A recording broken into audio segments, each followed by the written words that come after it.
Good morning, everyone. Thank you all so much for being here today. I think I have officially broken Jason's record for attendance, so I appreciate you all. Thank you very much. Also, happy May the 4th. Fair warning, I do graphics design and I'm a marketer, so we've had some fun with this today. I hope you enjoy it. I've been playing with some new AI tools lately.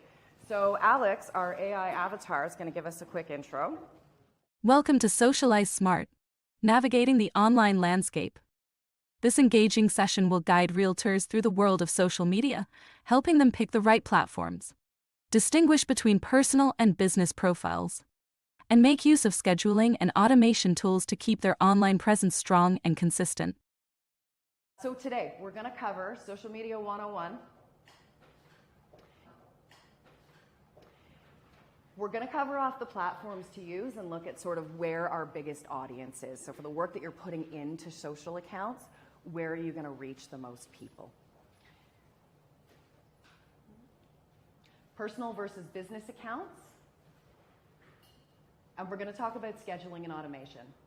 So today is part one of a three-part series.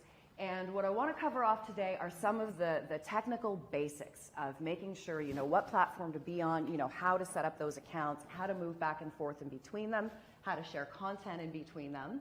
I know we have some advanced users in the room. Some of you guys have these pages set up. You're pretty active in social. You've got substantial followings. Bear with us. I hope that you will find some gold nuggets here. It might be a good opportunity for some review. Make sure that all of your accounts do check all the boxes, and hopefully the scheduling and automation will be relevant to most of you. So we're going to talk about content in the second session next week. I hope everybody's signed up. But the point I wanted to make here is that the types of interactions we have online, discussions, information sharing, all of these things. These are things that we have all done throughout history. Going back to the early days in the 1800s with the town crier, who is akin to Twitter, where you've got real-time news being pounded out. What's changed is the technology. So learning how to master these tools and work with them will help you to facilitate these discussions, but don't be intimidated by the social media.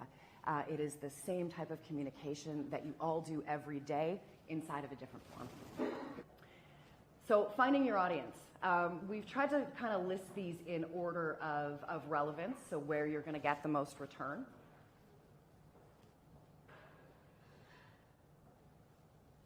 Funny meme here. This gives you a bit of a breakdown on sort of the tone of each platform, the different personas and the different types of content you might post here. So Twitter, real time, I'm eating a donut. Facebook, I like donuts, right? Facebook's somewhere where you can share a little more information, have a little more fun. Instagram, visually based platform, so have a look at this wonderful photo of my donut. You get the point. TikTok's a great one. Watch me dance with my donut. So YouTube. You will often hear of YouTube referred to as the world's second largest search engine. It's a bit of a misnomer. It's actually the world's highest ranking website. So it used to be in the old days that having volume, having content everywhere, linking to your website everywhere you could, would result in more traffic. This would increase your visibility in search results. These days it is much more about quality over quantity. So when you're looking at putting content out and you're looking at linking back to your content, to your listings, to your website, what you want to do is focus on these websites that have the most weight in Google search. So YouTube's owned by Google. It has by far the most weight in Google search engines. We're going to come back to this a little bit and talk a little bit about how you can sort of optimize your video posts in YouTube so that they do get found for listings, for information, for you as an agent. Facebook, this is still the #1 social media platform in the world. I think there's about 3 billion users currently on here. This is also where our target demographics are. So people over the age of 25 who are conducting real estate transactions, they're here. This is also one of the most established platforms, so people are comfortable using this. If you're publishing, a listing on Facebook, there are really good odds that people seeing that know how to interact with it. They know how to comment. They know how to share it. So if, I see a house I like and I want to send it to my partner and go, hey, do we love this house? Chances are they know how to do that. So this is a great platform to use for sharing listing content. Instagram, visual appeal. So this is where you can really showcase some of the more featured type listings. You can show interior and exterior design photos, really anything that's going to be eye-catching. Instagram also gives you a bit of a forum for more casual types of communication. So we've got stories and reels that are really quick, kind of, behind-the-scenes type content that really give people a sense of who you are and what you actually do in a day. Twitter, we all know Twitter's had some turmoil over the last while. But this is, again, one of the most highly weighted websites that exists. So posting content here is great for things like building links back to your information. It's content that will get indexed by Google. So for you as a realtor, if you're posting useful information, industry news, that kind of thing, that is going to boost your visibility when someone's in Google and they're looking for a realtor. LinkedIn. This is another heavily weighted site, but this also speaks largely to social credibility. So, in any kind of sales, it's really important that we establish trust. This is what's going to bring people to us when they want to conduct business. And LinkedIn, it's a pretty simple platform to manage. You set up your initial profile, you join your networks, and then when people look you up, they can see that you're a professional. They can see that you've networked with other professionals. They can see you're part of the Meadowtowne network with a trusted brand name behind you. It's a great place to showcase prior work experience and skill sets that make you unique as a realtor. Also a good spot to get industry news. TikTok. This is the only place we're going to talk about TikTok. And I will tell you why. TikTok has some really neat video editing features. However, Instagram these days is pretty comparable. TikTok has a really young audience. More than 60% of their user base is under the age of 25. So I know we do have some of the larger teams at Meadowtowne who have been really successful with TikTok. There are niches to be found in there. On the whole, for the amount of work it takes to create content here, and considering that a lot of it is distributed over other platforms like Instagram, to me, this one does not have a high enough return to warrant putting the time in for the most part. If you've got a team behind you, if you have someone that manages your social, then certainly this can be a helpful tool. If it's something you're managing yourself, it can be a bit of a rabbit hole, and I think there's a broader audience on these other platforms for you. So here's a quick breakdown of what we just went over. So based on the average age of a home buyer in Ontario or anyone who's conducting real estate transactions, we're looking mostly at the boomers in that 50 to 64 age range. So the blue and the purpley color is sort of that first-time home buyer group, 33 and plus. So you can see where the majority of the users are, and as we get down to TikTok, those numbers really decline. Okay, so some basics of setting up your accounts. Again, we want brand exposure, we want exposure for you because it builds trust with that audience. We want you to be top of mind when they're considering buying or selling. So brand identity. Next week, one of the things that we're going to touch on is Canva as a tool to help you create content for social media, so graphics and things like that. And there's a lot of templates in there that you guys can use. One of the really great features it has is a very simple brand kit. So this is where you're putting in your logos, your profile pictures, colors, fonts, all those things that keep your web presence uniform. So you can see some examples here in the Meadowtowne accounts. We've got the same logo across all of them. We're using the same color schemes. We're using the same fonts throughout all of our materials. People can easily recognize us, and it presents very clean and professionally. So these are pages people don't trust. Improperly sized logo, no cover photo, poor description, no custom URL. The photo that's featured up in the top there is not a great picture. You don't always need to use professional grade photos, but you do want to make sure they present well. Darth Vader does not want us to use more than 3 fonts in any marketing piece.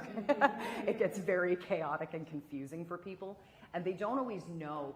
The thing when you're looking at marketing materials is we have responses to them that we don't even recognize a lot of the time. So you get an uncomfortable feeling and your eyes shift away, and it happens in an instant before we've even realized it.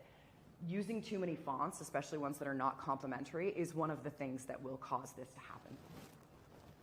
Oliver volunteered for us. Thank you, Ollie. So when we're talking about personas and different platforms, each one has a different feel to it. So there's a different side of you that you are presenting in different types of content for each of these platforms. So, in a lot of cases, somewhere like LinkedIn, clean, professional photo.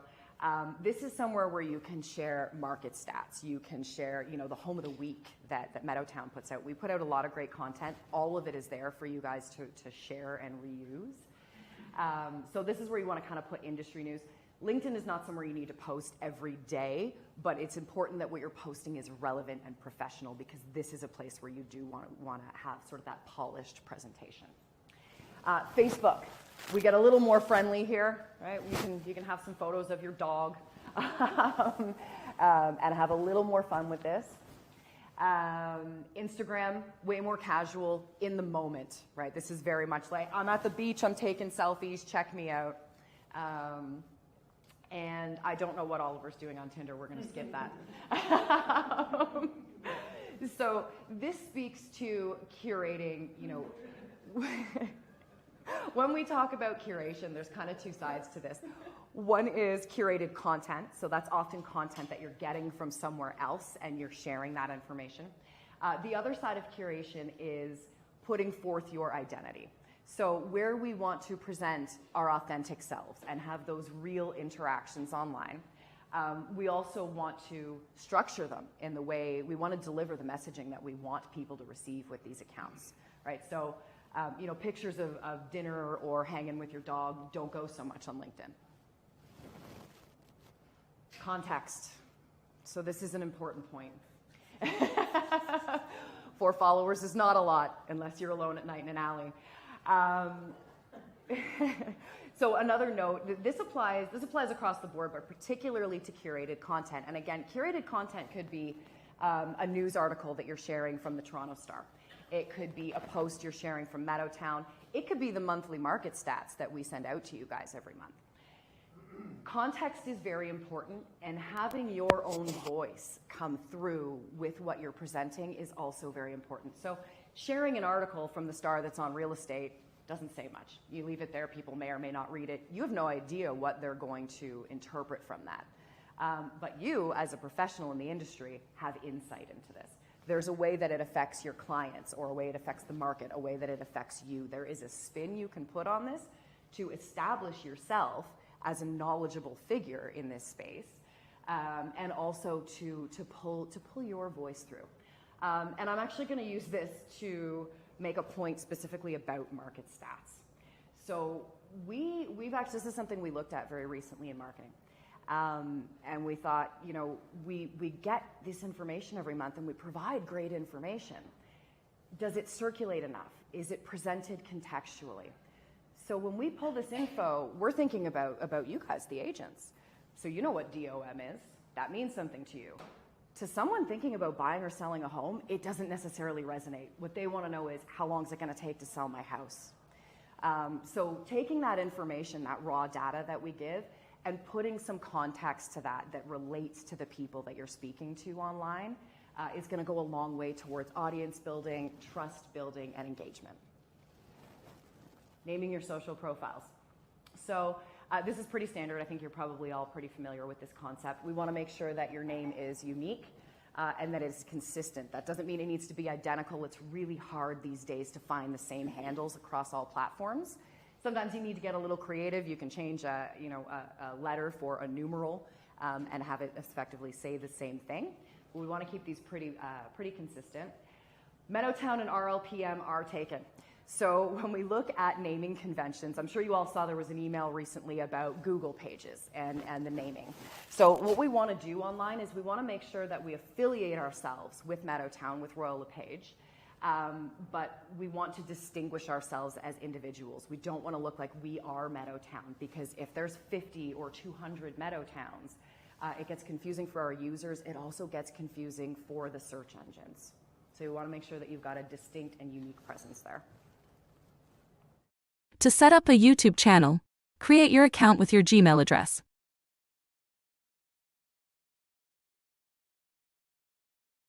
Click on the letter icon in the top right-hand corner to access the menu drop-down and select Create Channel. In the profile fields, use your first and last name under Name.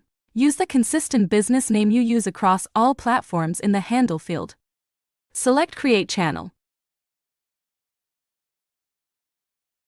Upload a video by selecting Upload Video located in the center of the screen. Upload or drag and drop files into the prompted screen. You will need to fill out details about your video. Enter the title of your video and the description.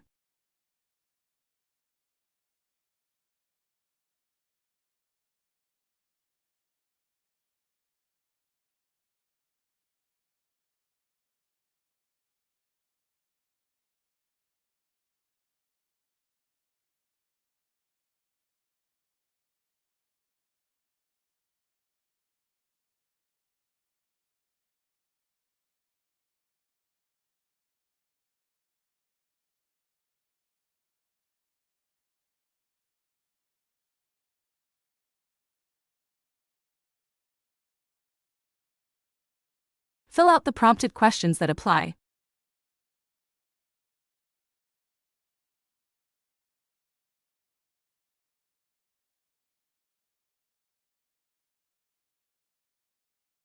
Be sure to select your audience as public if you are trying to reach a larger audience and grow your channel.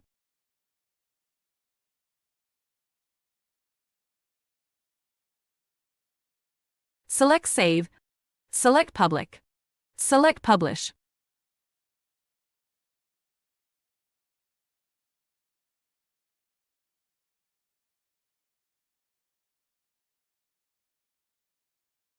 Creating YouTube content is a great way to maximize your social media presence and reach your target audience. To create a YouTube video, log into your YouTube profile. Click on the video camera icon with the plus sign, located in the top right-hand corner, to create a video. Select Upload Video. Click on Select Files, located in the center of the screen. Upload files into the prompted screen. You will need to fill out details about your video. Enter the title of your video. Choose a title that is descriptive and also engages your target audience. In this case, we've chosen to add the words Holton Hills, Sell, Market, and 2023 to search engine optimize the title. Next, fill out the description.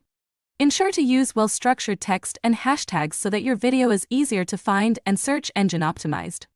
And choose your thumbnail.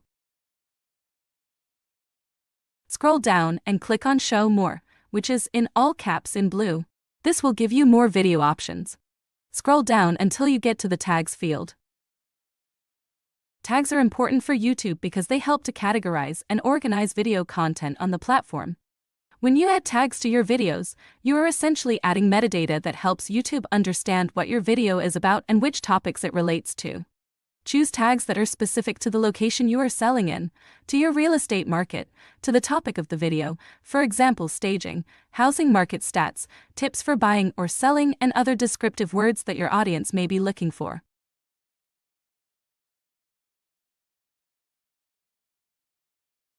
Once you have finished entering your tags, select Next.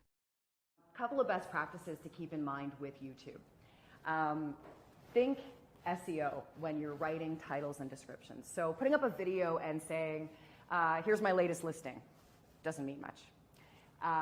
Here are 3 tips for home buyers looking for a house in the GTA in Ontario this spring.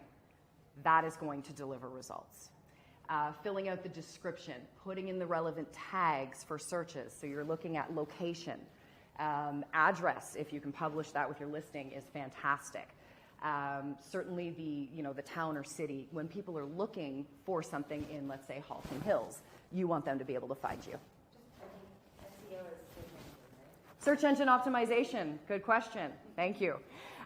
So this is speak that we when we're putting in descriptions, titles, things like this that search bots are looking for. We want to make sure they're readable for humans and that it makes sense to a human. But you want to touch off on those key things like, what is this? It's real estate. Where? Is the house for sale? Is it that I'm an agent that's giving you information? Whatever that is, you want to make sure those things are highlighted really clearly in your descriptions, in your titles, and then you want to use the tags. That's going to give you the most visibility here and make it more likely that people find you when they're looking. To set up a business page in Facebook, you'll go to your personal Facebook profile. On the left-hand side there are icons. Select the one with 9 dots. It says See All. Then select Page. This is where you can create your business page name. In this case, we are using Alex AI Real Estate to differentiate from our personal profile. Select your category of business. Then fill out the bio. The bio appears as a line below the business name, so a catchy one-liner that tells your audience what you do and who you are is important.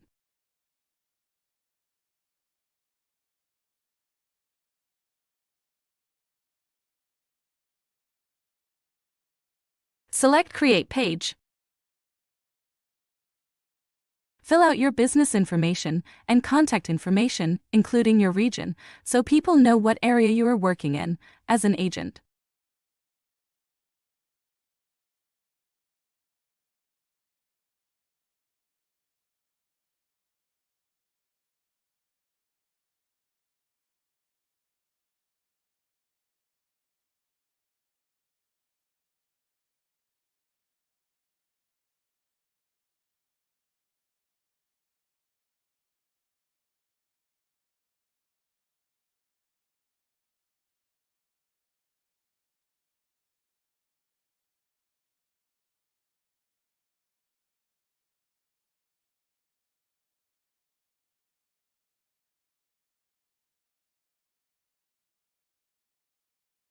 At this point you can add your profile picture, which can be a picture of yourself or a logo.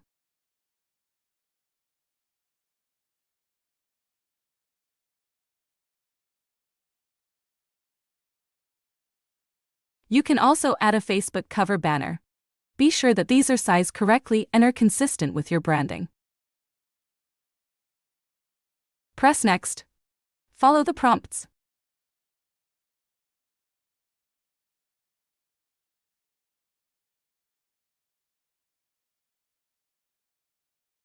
And select Done. To add a custom URL to your personal Facebook profile, log into your account. Select the profile pic in the top right-hand corner and a drop-down menu will appear with several options. Select Settings and Privacy. Then select Settings. On the left-hand side, select Personal Details located under Meta Account Center. A profile pic icon and your name will come up. Click on the arrow at the end of the white bar. You'll see the option for username on the next prompt.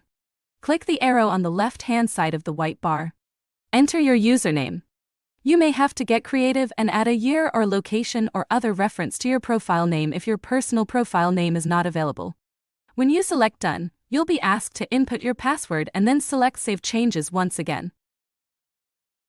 To add a custom URL to your profile in Facebook, log into your account. Access your business page by selecting the profile pic on the top right-hand side. Once you are on your business page, select Settings located on the left-hand side of the screen. General page settings will come up and you will see a field with your name and a field for your username. Fill in your username with the name you have selected to use across your professional platforms. In this example, we have used Alex AI Real Estate. Once you select Save Changes, you will be prompted to type your password.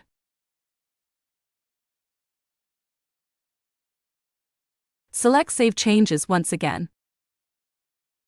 Select Profile, select Edit Profile in top right-hand corner, then you're going to scroll down to the left-hand menu to switch to Professional Profile. Then you press Next. Where it says Show Category on Profile, you can start typing your best option, which in this case is Real Estate Agent. Then you can select Done. Then you need to enter your business information. You can choose by toggling the Show Contact Info on Profile whether you want it to be seen on your Instagram profile or not. You need to enter your public business information by putting in your email address, your phone number, the address to your office, the city that it's located in, and postal code. As a real estate agent, your city or region is important so potential clients know what area you work in. Select Save. Your business account will be ready, and then select Done. Then you need to add your bio. This is very important on your profile.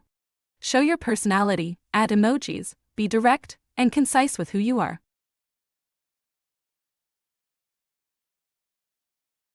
In your profile, be sure to include a website, if you have one. This makes you credible as an agent and provides additional information to potential clients. Select Submit.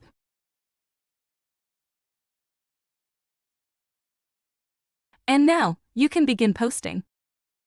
We will get more into this next week, but with Instagram, you want to make sure that you're publishing reels, stories, and posts. That's really important to use all of those 3 different types of content in order to stay relevant and rank on Instagram. Instagram, one of the biggest great things about Instagram is the location-specific hashtags. So you guys work with local audiences, and this is a great way to reach them. So whenever you're putting stuff out on Instagram, make sure you're tagging all the towns, cities, regions, neighborhoods that you're working in. Select Sign Up with Google. Enter your birthday. This won't be public.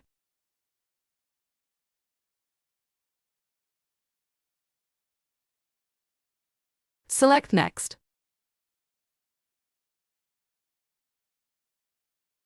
Select Next. Create your username. In this case, I will use AlexAI Real Estate as this will be a business account. This name is unfortunately not available, so I have to choose a different name. I am going to go with AlexAI Realtor. You can choose to allow notifications or not.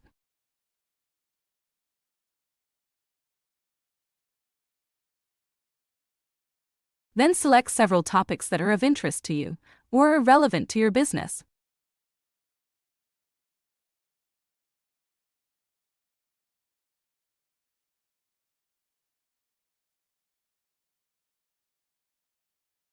Press Next. You can then follow other Twitter users. Select Next.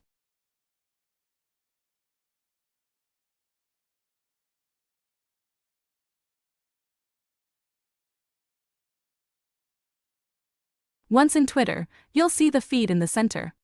You can post from here. In the middle of the page at the top, you'll see the icon with your initial and the words, "What's happening?" This is where you can type in text and add pictures or video. Be sure to add hashtags. Hashtags are widely used on Twitter because they make it easier for users to find and participate in conversations on a particular topic. Select Tweet when you are ready to post your content. To create your profile, select Profile on the left-hand side of the screen.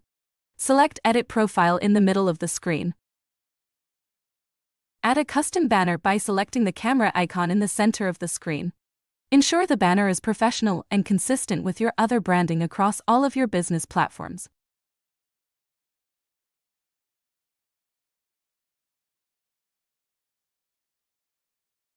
You can add a profile picture of yourself by clicking on the camera icon located on the circle with your initial in it.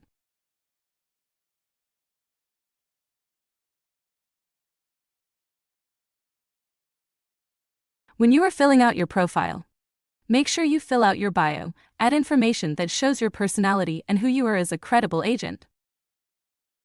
Twitter. Twitter's got a What's Trending section. That's a great way to gain some visibility if you can work in, if you can have a look at their What's Trending and sort of work that into any of the content that you're putting out in the moment.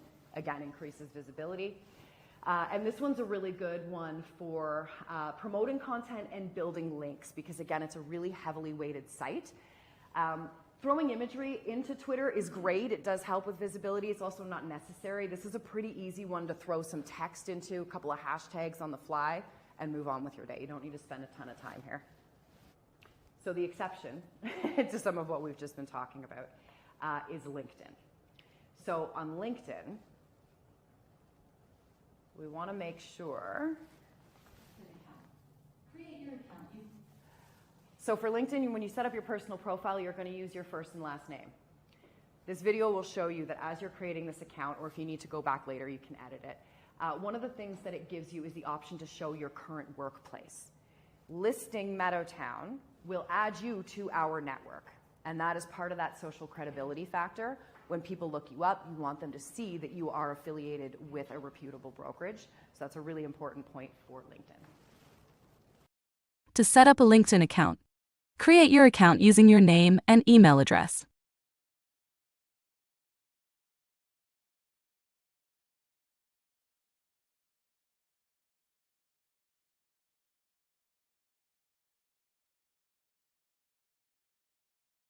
Select Agree and Join.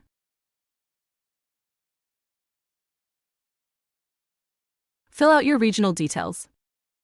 In the most recent job title field, select your employment type.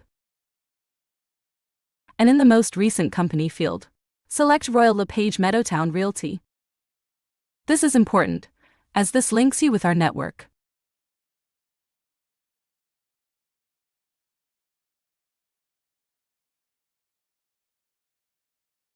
Fill out the prompted questions.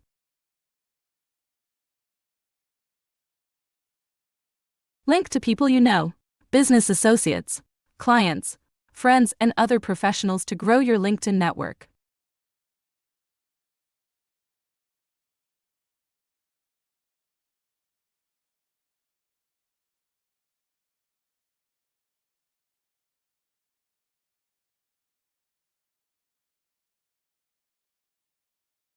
Populate your profile with accurate information and a professional photo.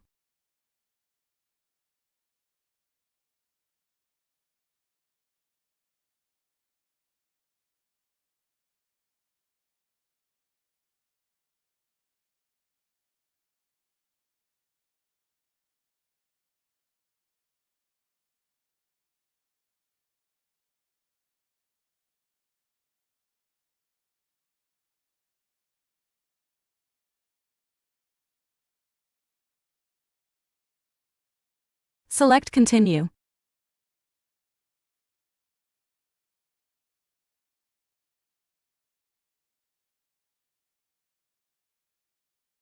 Follow other professionals and organizations in related industries.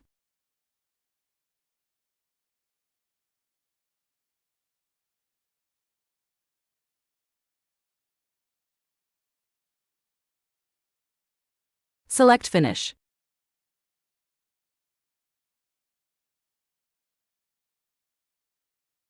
Okay, so personal versus business profiles. Ideally, when you're setting up these accounts, you've got a professional Gmail account that you use for work. The easiest thing to do is actually set up all your social accounts under that one email address, so you've always got that to go back to if you need to recover anything or change anything. It just keeps everything central and easy to manage. For YouTube, because it is associated with your Gmail account, you should have a personal Gmail and a professional Gmail. And then your YouTube accounts should be associated with each. So on your professional Gmail account, you're going to have your professional YouTube account affiliated with that. If you use it on the personal side, affiliate that with your personal Gmail address. Make sense? Instagram is, again, this is a casual platform, so it kind of depends on how you use this platform. A lot of people have multiple accounts on Instagram. Some don't. It kind of depends on how much personal content you post. If you don't post a lot of personal content, and your business and personal life is pretty meshed in your online world, you can absolutely just manage one account here. Though I would set it up as a business account, and we do have a quick tutorial in here that will show you how to switch your Instagram over to a professional account. Facebook, really important to have a Facebook business page that is properly set up and configured. Again, it's a visibility thing, it's a credibility thing. Twitter uses completely separate logins, so if you have a personal Twitter account that you update, no problem, just log into them independently depending on what kind of content you're posting. LinkedIn. So this is typically speaking, you'll use a personal account, you'll add yourself to the Meadowtowne network. The exception to that may be some of the larger teams that want to have a sort of a central business page for their team. That is definitely an option and something they can build out. We're not going to touch on it too much today. Some more quick video tutorials, navigating back and forth between those business and professional accounts and how to share content between them. On Facebook, that's pretty easy. Instagram's a little different. It doesn't let you share, you can't share posts from one Instagram account to another. What you can do, though, is take a post on one of your Instagram accounts and share it as a story to the other one. So if I'm Oliver and I'm out hanging out with my adorable Chihuahua and I have posted this on my personal Instagram, and maybe I want to share this on my business account. I would log into my business account, I would find that post on my personal account, and I would share it to my story. That'll keep it there for 24 hours. It gives you something current and relevant so that you stay up there in their search algorithms. Log into Facebook. Once you're in Facebook, you can access your personal and your professional profile in 2 different places. Your professional profile can be selected from the menu down the left-hand side or at the top right-hand corner. Click on the profile picture at the top and a menu will drop down where you can select your other profile by selecting See All Profiles. You can switch back and forth between your personal and business page simply by clicking on your profile pic. Scheduling and automation. I do this because I find it easier, I find it time-saving. I can create a post on one platform and share it out to both really easily without having to redo the content. Like I've put the work into one, and I can put it on both. So there is a bit of an automation step there. Note about technology, especially some of this more advanced, newer stuff that we're playing with. These things can be finicky. They glitch. It happens. Expect it. Plan for it. Know that it happens to all of us. And you will find, as you practice with these things and use them more and more, you're going to find those things that work well for you. So for me, I find this a time-saving way to manage social accounts. Connect these accounts. You can go back to the same spot, and actually you can see it right there, to disconnect the account. So if you've connected the wrong one, just go back in, disconnect. Make sure that you're on your business page in Facebook. So you're in the Meta tools here, the Meta Business Suite. And when you connect the Instagram account, just make sure you log into the professional account. Okay? To connect your Facebook and Instagram accounts, go to the menu on the left-hand side of the page. Select Settings. Then select Linked Accounts. Choose Instagram and then in the middle of the page, click on the blue button that says Connect Account. An Instagram prompt will appear. Select Connect. Select Confirm on the next prompt. It may take a few moments for the accounts to link.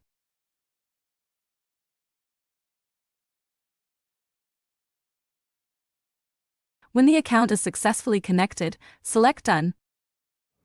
So here's a quick screenshot of some of my accounts here. Buddy's my dog. And you can see I drafted a post for Instagram. So I'm doing this from my phone because Instagram is a mobile-based platform. It's kind of a pain, but you do want to use it from your phone or a tablet. So when I go to make a post, I've got all these options here. I can post this to a whole bunch of different Instagram accounts at the same time if I want. I can also share it to Facebook. This is my personal, so it's connected to my personal Facebook. Sandra, does that answer your question? Whether or not you toggle that Facebook button is whether or not it's going to go to both platforms. If I've drafted a post on my phone for Instagram and put a bunch of hashtags in, and I'm sharing that to Facebook, then they're there. Typically, unless it's kind of a joke or part of my message with Facebook, I actually don't use a lot of hashtags. With Instagram, it taps out at 30. And if you are using any kind of scheduling tool, including the Meta Planner, it will actually fail to publish your post if you exceed that. So do not go over, actually I wouldn't go over 29 to be safe. How many you put, I don't know, people have different strategies. The more relevant hashtags you put in, the more visibility you have. So locations are important. Real estate is important. Ontario real estate is important. Anything beyond that, What the hashtags do is they help to categorize your content with similar content. So if someone's looking at real estate in Halton Hills, and you have put in the hashtags Halton Hills real estate, then there is a good chance that they will see your post. So it is a good strategy to use a lot of them. You don't need to put 30 in. You know, and sometimes we use them as part of our content, like actually part of the text content, right? You know, you get a hashtag happy May the, you know, May the 4th be with you, right? And that in itself delivers a message to the audience. On your business page, Meta Business Suite is located from the drop-down on the top right side or select from the menu on the left-hand side. The menu on the left will give you several business options. Select Planner. In the planner you can select week or month at the top left of the calendar, for different calendar views.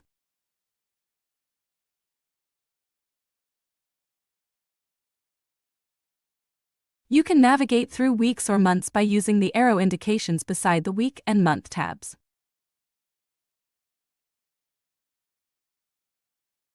To schedule a post, select the Schedule drop-down. You can choose whether you want to schedule a post, create a post, or create a reel. In this example, choose Create a Reel. Be sure that both your Instagram and Facebook accounts are selected in the Share to prompt. Add media by uploading a video. Reels require a video file.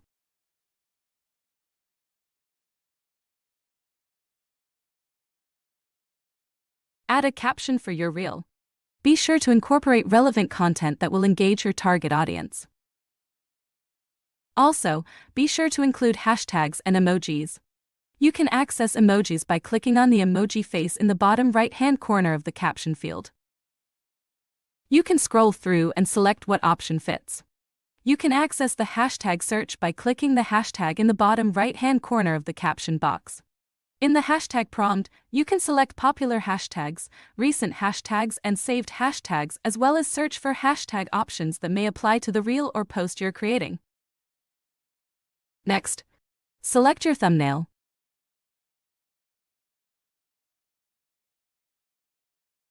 Select Next, and then add music. Choose music that matches up with the video or content you're posting and will draw your audience in.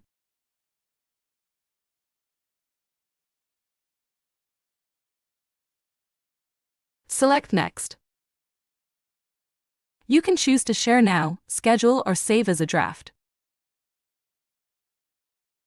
In this case, we want to share now. Select the Share button. To schedule a post instead of a reel, select Planner from the menu on the left-hand side.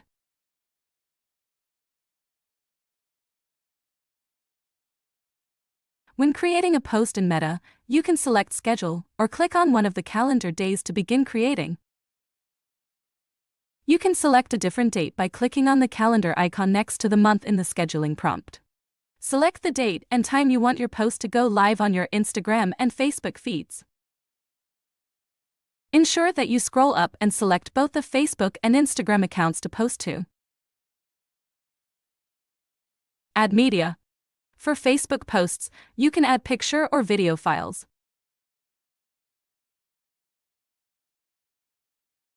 Next, create a caption for your post in the post detail field. Use wording that is relevant and engages your audience. Once you have finished entering your caption, you can add emojis and hashtags to the caption. As shown when we created the last reel, you can access the emoji menu located in the bottom right-hand corner of the caption field. Adding emojis to your captions makes them more interesting and visually draws your audience into reading your caption. On Facebook posts, hashtags are not widely used or as effective as other platforms. If you select the Customize Posts toggle for Facebook and Instagram, and then select Instagram, you can add hashtags just to the Instagram post. You can check hashtags by clicking on the hashtag in the bottom right-hand corner of the post details field. You can add recent or saved hashtags or search for other related hashtags by using the search icon. You can toggle the hashtags that apply.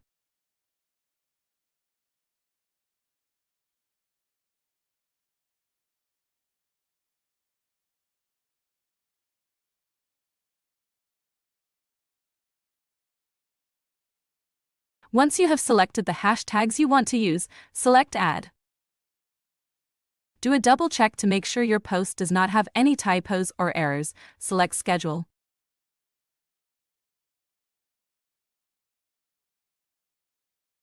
You can schedule other posts by clicking on Other Dates or clicking on the Schedule drop-down.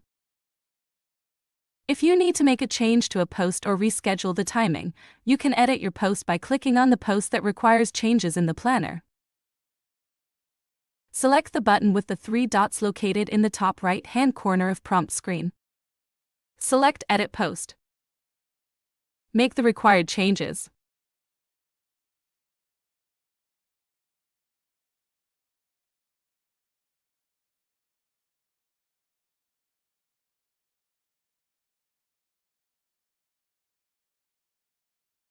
Select Save Now. If you need to reschedule the post to a different date on the planner, click on the post and select the button with the 3 dots and select Reschedule Post. Click on the date and the calendar will drop down and you can choose your next date. If you have a Facebook post and an Instagram post, each post needs to be edited or rescheduled individually. You can also delete the post or move the post to drafts the same way. We focused on the Meta Planner because it's accessible and it's free. There are a number of other scheduling tools, I think this speaks to Jason's question earlier, that will actually post across all the platforms. So LinkedIn and Twitter do not have any kind of scheduling tools built in. YouTube doesn't either, but YouTube will let you publish a video, save it as private, and change the private setting to public on a particular date. So it kind of works like scheduling. It'll let you put that content in and not have it visible until later. Hootsuite is a really well-established tool. We actually use this in marketing at Meadowtowne. And this will post across all of the platforms that we talked about today.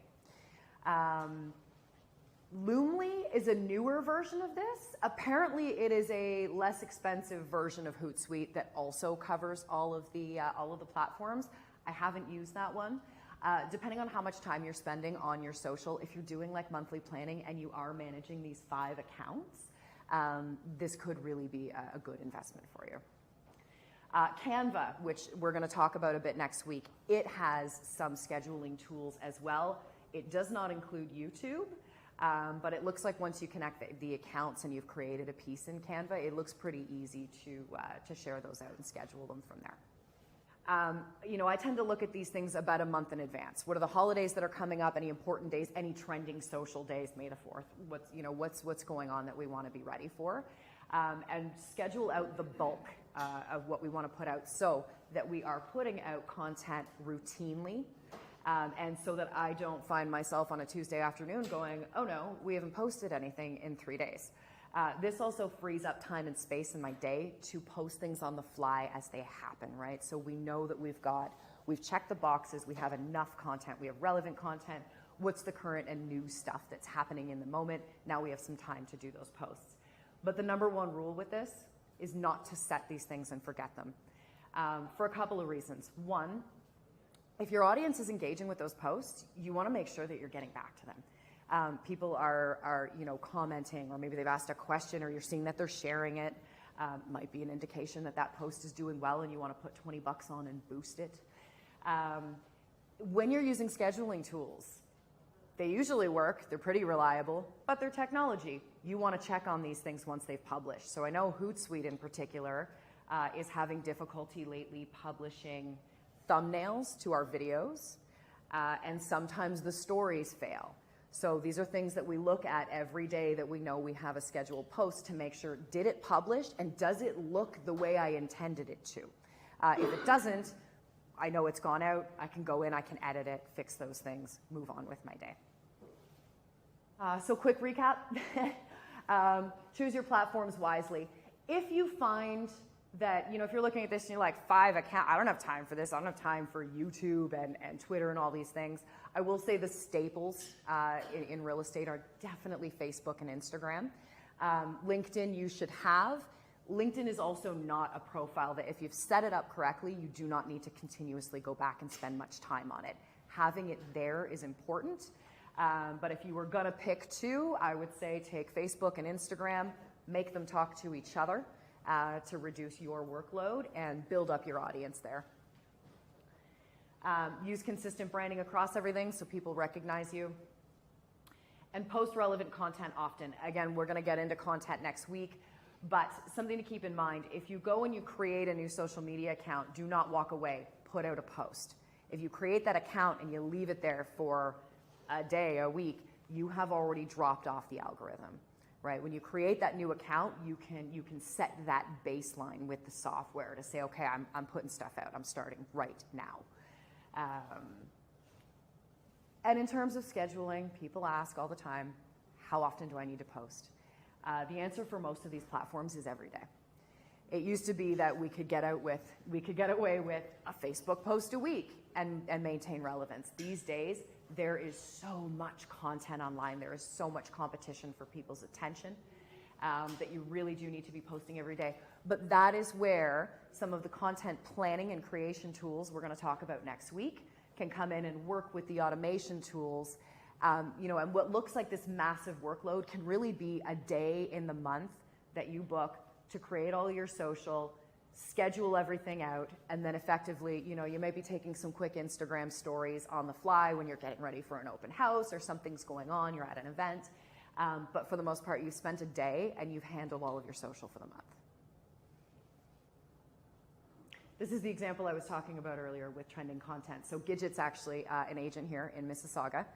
And a couple of years ago on May the 4th, on Star Wars Day, she posted a listing for Luke Skywalker's house.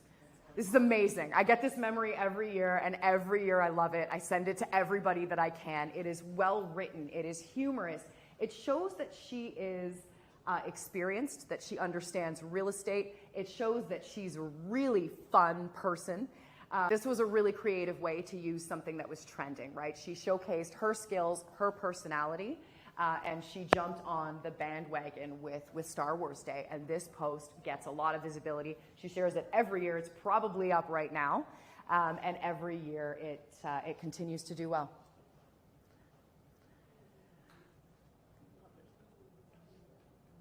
So now what? We've done this, we've looked at these accounts, we've got consistent imagery everywhere, we've set up 5 platforms, we've looked at how to schedule things. What do you do? Next week, we are going to talk about creating content, planning content, not so much scheduling, but planning it. I know every day sounds like a lot, so what we're going to look at is how to curate content. You don't need to create new stuff every single day to put out online. That's a full-time job. So where do you curate content? How can you reuse the content that you've made? So a lot of what we do is we repurpose. We make one good piece of content for one particular platform, and then we start to chop it up and reuse it across all these different platforms. Okay, so we're going to look at how to cut down the amount of time you need to put in order to stay relevant, have something out consistently, and look great doing it. What there is evidence that doesn't just suggest but does irrefutably prove is that before someone conducts business with you, whether they're going to Walmart to buy, I don't know, kitchen catcher bags, or they're looking for an agent to sell their house, they will look you up online. So does it lead to direct sales? It can. It depends on how you use it. We haven't touched on advertising or sales funnels here. What we're predominantly looking at is social credibility. So does this help to sell you as an agent? Absolutely it does. And especially with someone like you who oozes personality fearlessly online, I watch you, it is a great way for people to connect with you, right? They can watch your Instagram stories and go, this is my guy, or maybe not, I'm moving on, right? So I think it is a great showcase for you. And it also gives people, it gives people a sense, when you put out the coming soon, just listed, just sold, you put up these posts, people get an idea for where you work, what kind of properties you work with, right? If someone's thinking of selling their condo and they've seen that you've posted 10 of them in Mississauga, they might be like, okay, you know what? This person keeps posting these. They know this stuff. I'm going to reach out. So, it's about keeping you top of mind, building that social credibility and the trust, the reference point. People can go check you out. They can see all this stuff about you. So yes, it helps you as an agent. Okay. Whether or not it sells a house that you're listing, it's an important supporting piece, but I think it depends on how you use the tools, whether or not it leads to a sale.